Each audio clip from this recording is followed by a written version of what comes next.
Hey guys, how are y'all doing? Welcome back to the channel. Today I'm doing a pretty cool video. We're going to be doing which supplements I take, why, and which supplements I recommend that you guys take based on your interests and goals. Right now I'm doing a body recomp. It's a little complicated, but I'll make a video about it in the future. Detailed workout plan and nutrition plan, just so you guys can see what I've been up to. Alright, let's get straight to the video. Alright guys, so here's a little summary of all the supplements that I've been taking recently to help me achieve my goals. So first here we got magnesium, vitamin D. This is a pre-workout and a thermogenic 2-in-1. Then you got creatine here, and of course Optimum Nutrition, the whey protein. To make this video a little more interesting, I'm going to have one of my workouts playing in the background as I explain the reasons that I supplement with all these vitamins and other supplements. So first of all, let's get to magnesium. Magnesium has tons of benefits that many people don't understand or have never been taught. The first reason that I take magnesium is the fact that it may boost exercise performance. It plays a huge role in exercise performance because while you guys are exercising, you need 10 to 20% more magnesium than when you're resting, depending on the activity. This magnesium helps move blood sugar into your muscles and dispose of lactate, which builds up in your muscles during exercise. And that's what happens when you start to feel really sore when you work out or your muscles feel fatigued. That's a buildup of lactic acid. So magnesium actually can reduce the effects of this, which allows you to continue to work out for longer, push more weights, and have longer workouts.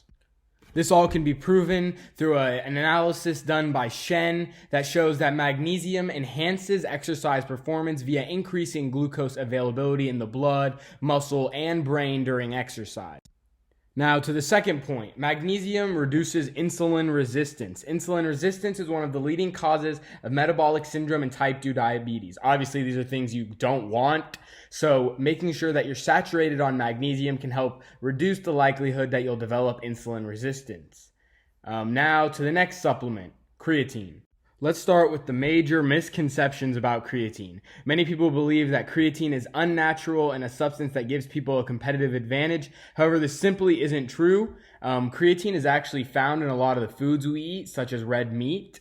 However, the majority of people do not get enough creatine that they need in order to build muscle. That's why it's important to supplement creatine if this is appropriate for your diet. The first benefit is that it helps muscles produce much more energy. This, in effect, will allow you to work out harder and longer. Some of you may be wondering how, in fact, creatine does this. Well, it essentially saturates your muscles with phosphocreatine stores. Phosphocreatine helps the formation of new ATP, adenosine triphosphate, which is the key molecule your cells use for energy in all basic functions of life.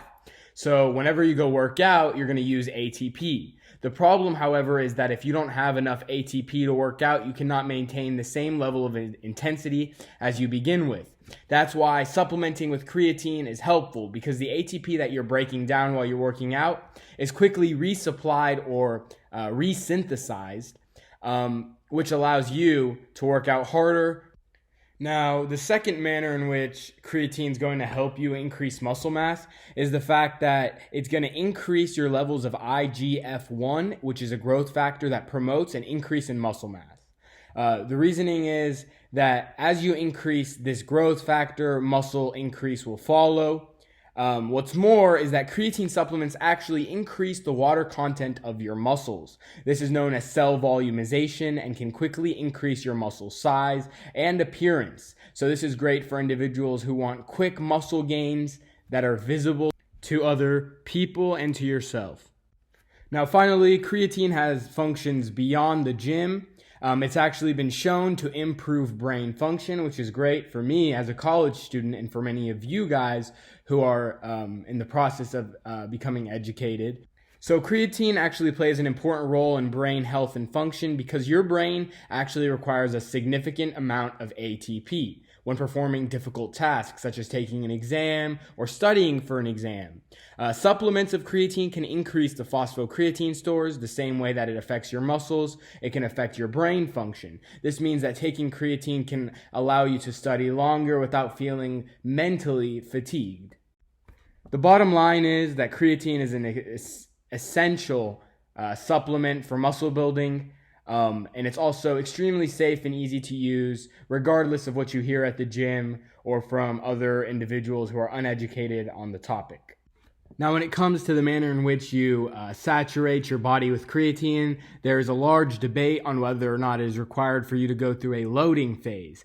However, most studies have shown that a loading phase is unnecessary, and after around 3 to 5 grams of creatine intake per day, your body will become saturated in the same manner that a loading phase does, meaning that you have the option to speed up the process of saturation through a loading phase, or you can just take 3 to 5 grams every single day. I usually like to take it before my workout. However, studies have shown that it's not necessary once your body is saturated, as long as each day you take enough to maintain this saturation. Now, our third supplement is going to be vitamin D. Many people don't understand that the majority of our population is actually vitamin D deficient, and that it's actually an essential part of our health. So the human body produces vitamin D to respond to sun exposure, but people can boost their vitamin D intake through certain foods or supplements. Vitamin D is essential for several reasons, such as your healthy bones and teeth. It can also protect against a range of diseases and conditions, including type 1 diabetes. Yet again, you're better being safe than sorry. As long as you take this supplement each day, you can reduce the risks of these harms. Now, a weird fact about vitamin D is that it's not actually a vitamin. To be more specific, it's a prohormone, meaning it's a precursor to a hormone. Vitamins are nutrients in the body that we cannot create, so a person must consume them in their diet.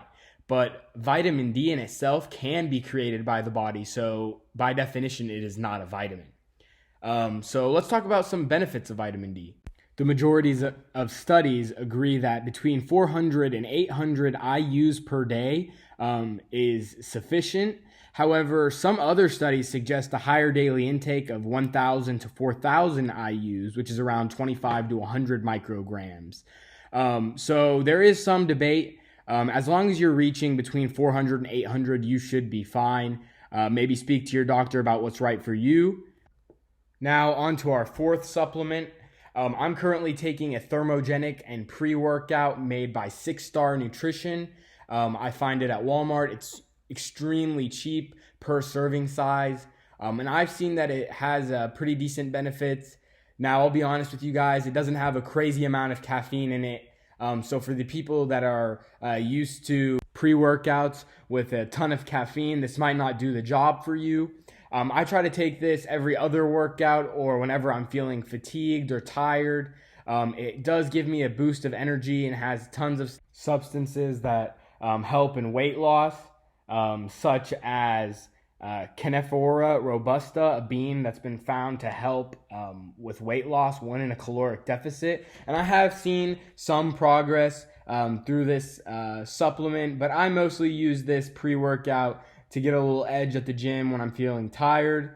It doesn't really affect me in any other way. It does have 3 grams of beta-alanine and 2.2 grams of arginine, AKG, which will help you keep going at the gym. With creatine, does a really good job of keeping me going. Now to the pinnacle of all supplements, whey protein. So if you know anybody that works out, or if you work out, you know that the number one recommended supplement is going to be protein, especially whey protein. I currently use Optimum Nutrition's whey protein, the gold standard one. I've found to be quite sufficient. I don't really go for the hydrolyzed platinum one. I feel like it's not the best bang for your buck. So let's talk about the benefits of whey protein. Whey protein is the protein fraction of whey, which is a liquid that separates from milk during cheese production. It's a complete, high-quality protein that contains all the essential amino acids for building muscle. It's very digestible, absorbs from the gut quickly, and is quite efficient when it comes to absorption, especially compared to casein and other forms of protein. It's best used as a dietary source because it allows many people to reach their protein daily intake very effectively. Obviously, as many people know, strength training coupled with the consumption of high protein foods has been shown to be an effective preventative strategy to aging and to muscle loss. So to be more specific, what we're saying here is that if you're going to work out, you're going to need a sufficient amount of protein to ensue muscle synthesis. Whey protein contains leucine, one of the essential amino acids, and it's actually the most growth promoting of all of the amino acids, meaning it's the most anabolic. For this reason, whey protein is the most effective when it comes to muscle building, as well as improved strength and an improved physique.